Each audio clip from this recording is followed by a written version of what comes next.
Role-playing games offer limitless possibilities as to becoming a character in a world with an infinite horizon. So how do you screw that up? Hi folks, it's Falcon, and today on gameranx, the 10 mistakes RPG gamers make.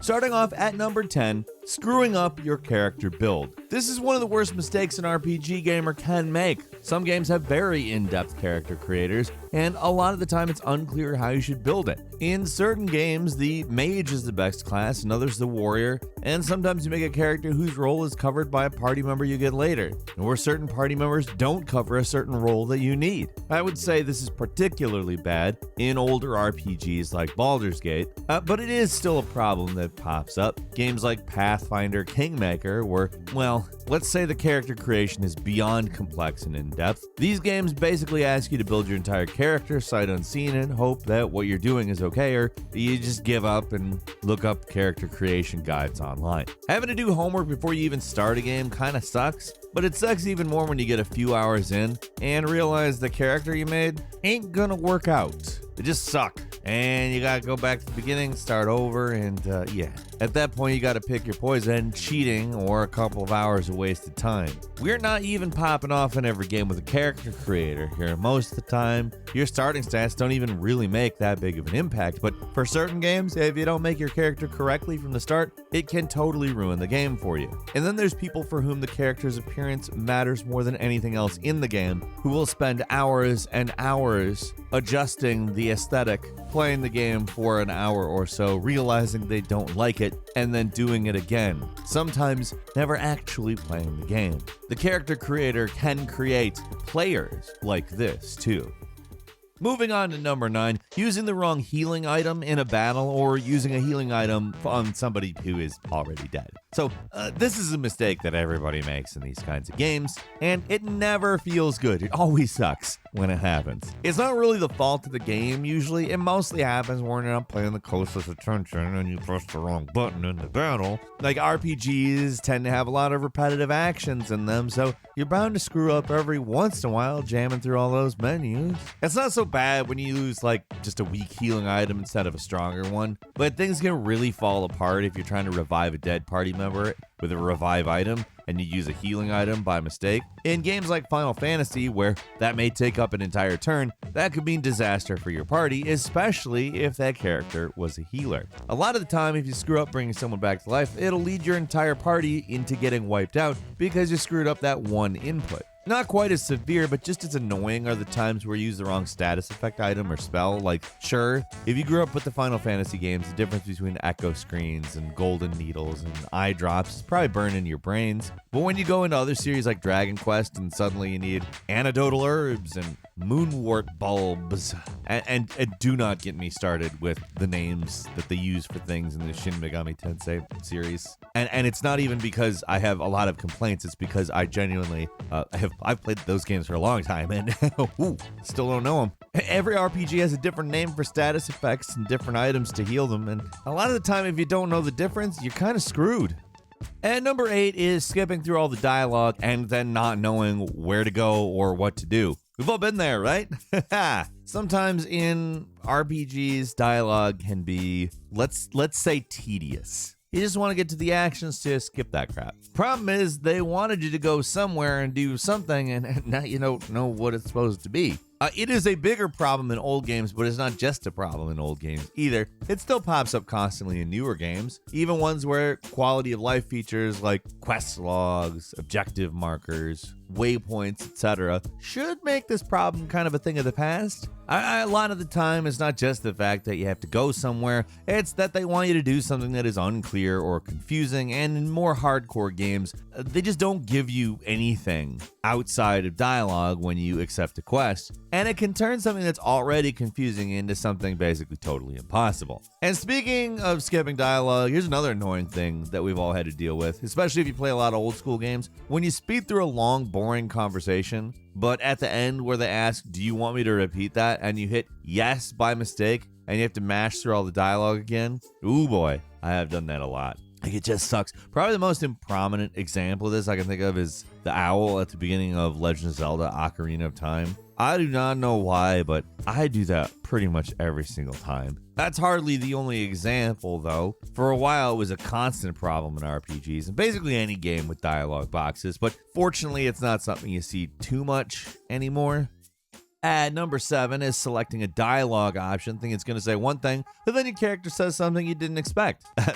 It's extremely frustrating, especially when it happens in important moments. Like, in contrast with the previous point, this sort of thing is kind of a more modern problem with RPGs. Like, you see it a lot in Mass Effect and Fallout 4, where they take the old, more in-depth dialogue system from other RPGs and try to streamline it. Sometimes they streamline it a bit too much, and it makes it very difficult to tell what it is your character will actually say for any given option. You gotta know what I'm talking about by now. A lot of the time, it doesn't matter. And at worst, it's like a really funny surprise. But sometimes when you're talking to a character or companion or whatever, you want to get on their good side, so you select an option that looks harmless, but your character says something that's like awful, way worse than what you thought it would have been from the menu. It's especially bad in Fallout 4, where the previous games would literally just list out exactly what you would say, while in 4, you get only short phrases that clue you in as to what your character's going to say. Like, for a series where role-playing is such a big deal, not knowing what your guy's going to say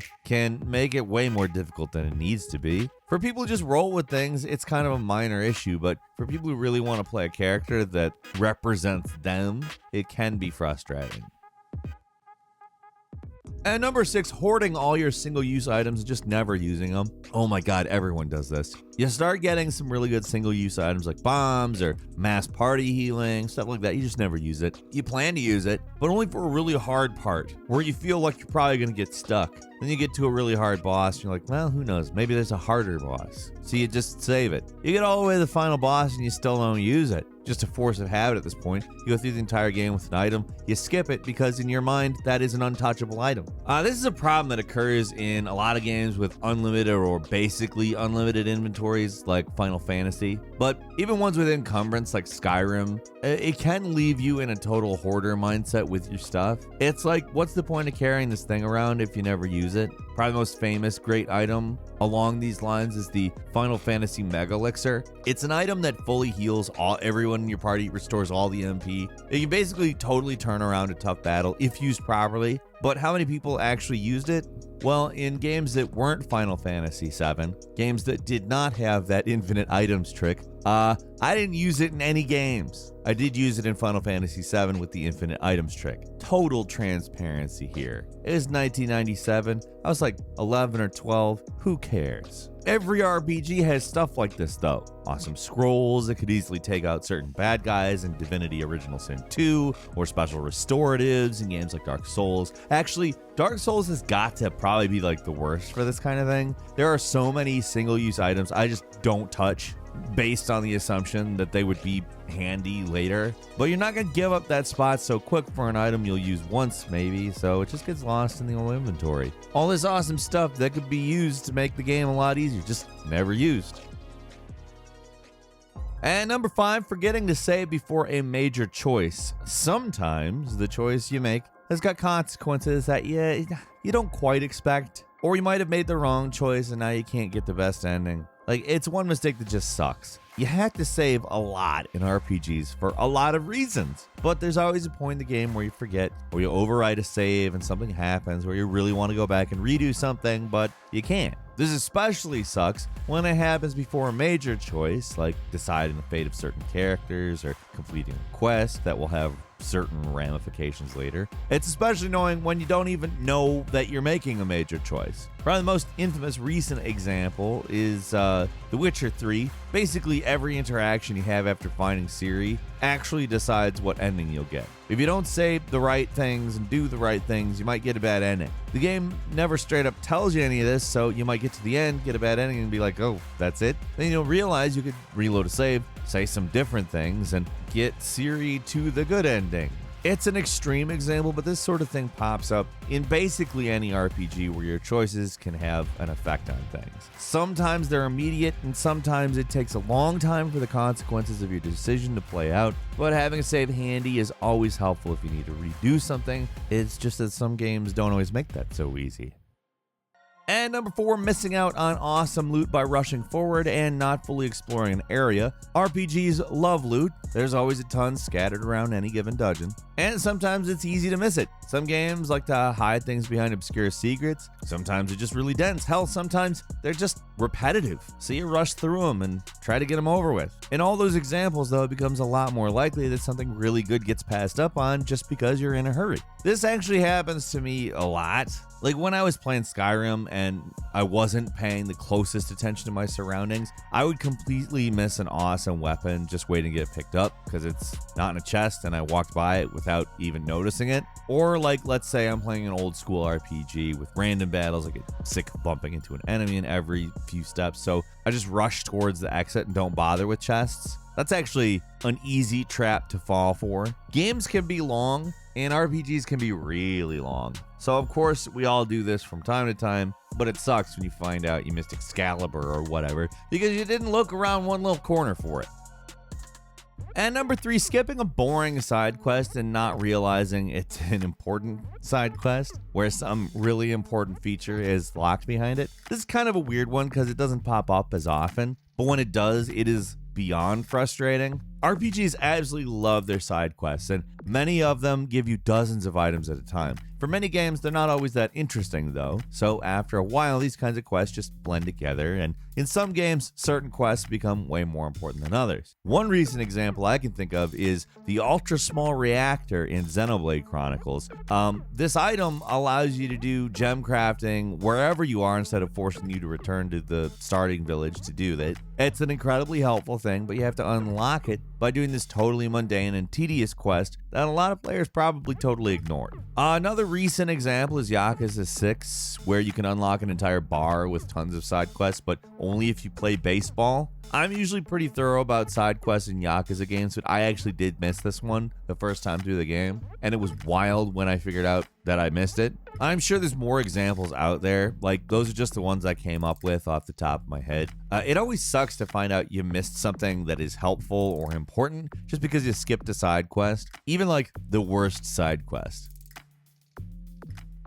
And number 2, selling a key item by mistake and forgetting who you sold it to. It's a problem that you see in really hardcore Western RPGs. It's probably like the worst. You're going around, you're selling stuff to vendors, and by mistake you sell something important that you need later. You totally forget about it, you continue the game, and you get to the part where you needed the thing, and oops, it's not there anymore. It's not just a selling problem, it can also happen if you dropped it on the ground somewhere, or traded it off to a party member, or just threw it in a chest somewhere. There's lots of possibilities, but you're either going to have to hunt all over to find the thing again, or for certain games, you can at least cheat it back into your inventory. For some games though, that's just not an option. Even in games where you can't sell key items, there's still the issue of collection quests and stuff like that. Someone wants a bunch of a certain item, you start getting it, but you sell some off by mistake. I'd say it's maybe less of an issue these days, but with the return of really hardcore PC RPGs, it's an issue that's popping up more and more depending on the game, and it always sucks when it happens. And number 1, spending hours creating the perfect character in the character editor, but they look weird in the actual game. I alluded to this one in the first one. There are people who get very picky about it, and it may not necessarily be real, like I was more putting it on the player in the other point about the character creators. But this one, we're not talking about like picky people. We're talking about ones where your person looks weird as hell compared to what you made. So, I mean, this one's got to be universal, right? You take a ton of time making a character look as cool as possible, you bring them to the actual game, and it just doesn't look right. Your skin tone wasn't what you thought it was under different lighting. Their face looks weird and potato-y. Some features look weird at different angles, whatever. It's especially bad when you have everything the way you want it. When they start talking, their face gets all messed up, or the animations mess up the face or something. I've had that happen before. Developers do want to make a good first impression, so in character creation, they make the character model look as good as possible with fancy lighting and high definition models, but it's a level of fidelity reality that sometimes doesn't get matched in the actual game world. So now you're looking at your character with flat lighting and less polygons, and that don't look right. Like, it's less of an issue in games like Dark Souls or a lot of CRPGs where your character's face is covered most of the game anyways. But in dialogue-heavy games like Mass Effect, where there's a cinematic presentation to everything, having your character look wrong compared to what you made especially can really actually affect the whole experience. It's bad when you screw up the character's build, sure, but that's an exact science. How your character actually looks, that can be a total mystery. Like I said, sometimes it can be the player's fault for not really knowing what human face proportions are, but a lot of the time it's the game giving you the wrong impression of what your character's gonna look like. And it's one of the most annoying mistakes you can make in an RPG. But what do you think? Leave us a comment, let us know. If you like this video, click like. If you're not subscribed, now's a great time to do so. We upload brand new videos every day of the week. The best way to see them first is, of course, a subscription. So click subscribe. Don't forget to enable all notifications. And as always, we thank you very much for watching this video. I'm Falcon. You can follow me on Twitter @FalconHero. We'll see you next time right here on gameranx.